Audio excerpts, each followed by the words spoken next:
اور پھر فرماتے ہیں ضربت روزگار اگر نالے چو نئی دہت ترا بادائے منز کف بنے چارے زمومیا طلب. ضربت روزگار اگر نالے چو نئی دہت ترا, اگر زمانے کے ضربت ٹھوکریں زمانے کی نالے چو نئی دہت ترا تمہیں بنسری کی طرح نالوں پہ مجبور کر دیں, اس زمانے کی ٹھوکریں. بادائے منز کف بنے, تو پھر تو اس قابل نہیں ہے کہ زمانے کی ٹھوکریں سے اگر تو رو رہا ہے تو پھر میرا شراب اپنے ہاتھ سے چھوڑ دے. بادائے من آز کف بنے, بنے ادھر رکھ دے.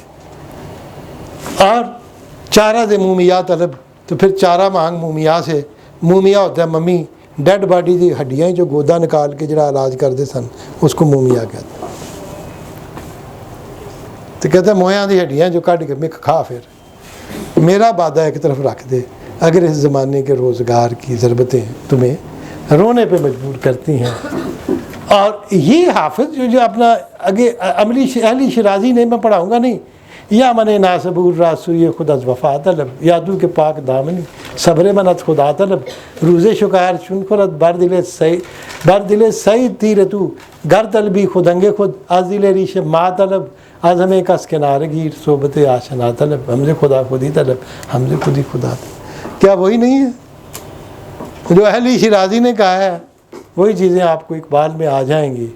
اور اب ہم انشاءاللہ العزیز آگے بڑھیں گے تو اگلی پڑھیں گے بینی جہان را خود را نہ بینی تا چند نادان غافل نشین.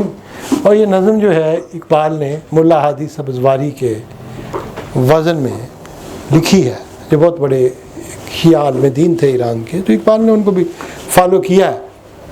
تو فارسی جو ہے, آئی ایم سوری ٹو سے, میرا جو طریقہ ہے, میں اقبال کیوں بھائی زاہد, میں ماہر اقبالیات نہیں ہوں, میں فارسی کا اسکالر ہوں اور اقبال کو اس عکس میں پڑھتا ہوں.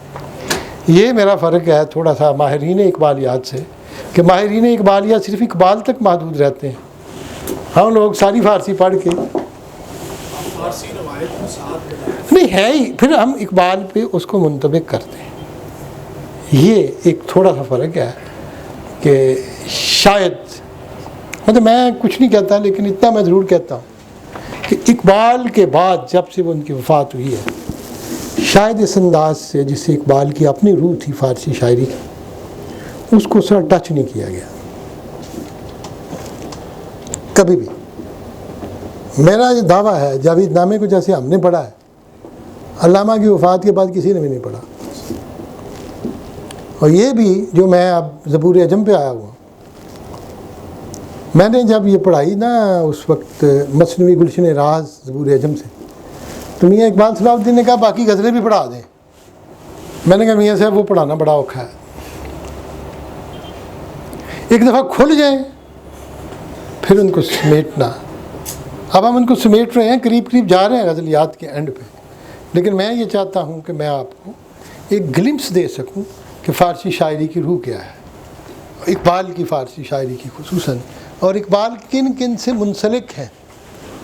اور فائدہ ہمیں یہ ہے کہ ہم 2500 سال کی روایت کے امین ہیں جس کو آگے لے کے بڑھ رہے ہیں. Thank you very much G.